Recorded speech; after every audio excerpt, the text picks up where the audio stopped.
Berikut cara menghilangkan iklan di HP Oppo ya. Nah, jadi ada dua. Yang pertama yaitu iklan notifikasi atau pemberitahuan penawaran produk yang masuk ke notifikasi HP Oppo kalian.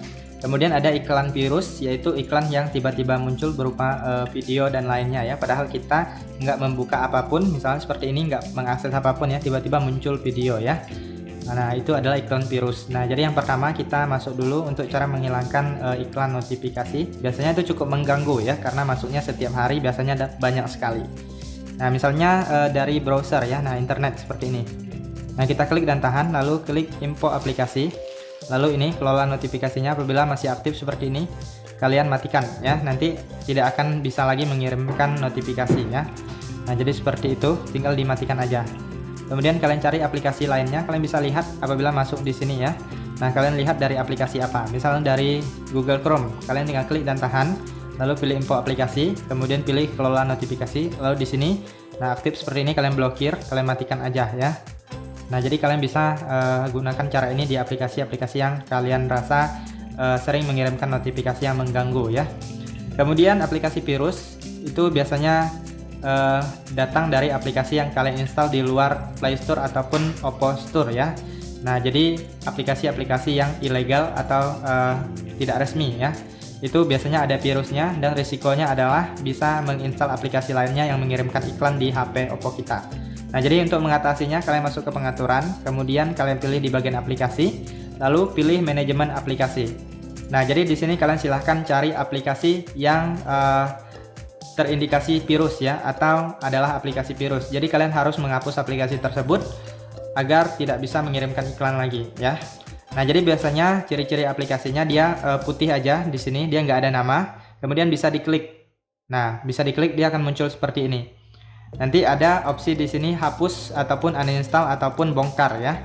Nah, untuk aplikasi sistem dia nggak ada opsi uninstall, hapus, bongkar, nggak ada, hanya nonaktifkan dan paksa berhenti. Jadi untuk aplikasi sistem teman-teman jangan dihapus ya, aplikasi sistem bawaan HP-nya jangan dihapus. Nah, ini misalnya banyak sekali ya. Nah, ini kan nonaktif dan paksa berhenti aja. Ini adalah aplikasi sistem, jangan dihapus atau jangan diganggu ya. Nah, jadi kalian harus cari aplikasinya, aplikasi yang merupakan aplikasi virus ya. Nah, ciri-cirinya yaitu tadi nggak ada logonya, kemudian nggak ada nama, kemudian dia bisa diklik biasanya di bagian pertama ya, ataupun di bagian akhir. Kemudian seandainya nggak muncul, nggak ada seperti ini, dia aplikasi virusnya terkadang dia ada logonya juga ya, ada logo, kemudian ada nama. Nah, jadi kalian harus menemukan aplikasinya.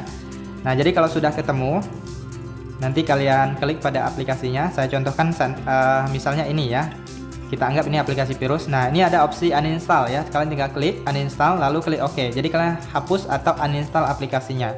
Jadi teman-teman silahkan cari aplikasinya, kalian bisa gulir ke bawah. Nah, apabila ada logo-logo yang seperti ini, kalian bisa klik untuk melihat apakah ada opsi uninstall. Jika ada, silahkan uninstall. Ini kalau ini nggak bisa ya, ini kan aplikasi sistem. Jadi untuk aplikasi sistem jangan diganggu ya, dibiarkan aja. Kemudian agar kalian bisa lebih mudah mencari aplikasinya, kalian bisa keluar juga dari aplikasi ini, pengaturan aplikasi. Kemudian kalian lihat di bagian penggunaan data ya teman-teman ya, koneksi dan berbagi. Kemudian kalian lihat di bagian bukan di bagian ini ya, tetapi di bagian jaringan seluler.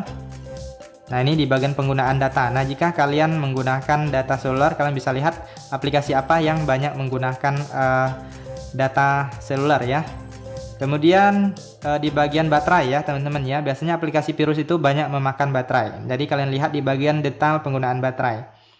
Nah, kalian lihat di sini apakah ada aplikasi-aplikasi yang mencurigakan. Jika ada, kalian langsung cari namanya, kalian simpan namanya, ketahui. Lalu kalian masuk ke bagian yang tadi, yaitu di bagian aplikasi. Nah, lalu kalian cari ya di bagian manajemen aplikasi ini. Kalau udah ketemu langsung di uninstall atau dihapus. Oke, itu saja ya teman-teman, silahkan kalian cari. Kemudian saran saya yang terakhir untuk tidak menginstal aplikasi-aplikasi yang tidak resmi karena sangat berbahaya, ada virusnya yang mana akan mengirimkan iklan-iklan ya. Sekian saja, semoga bermanfaat dan sampai jumpa di video berikutnya.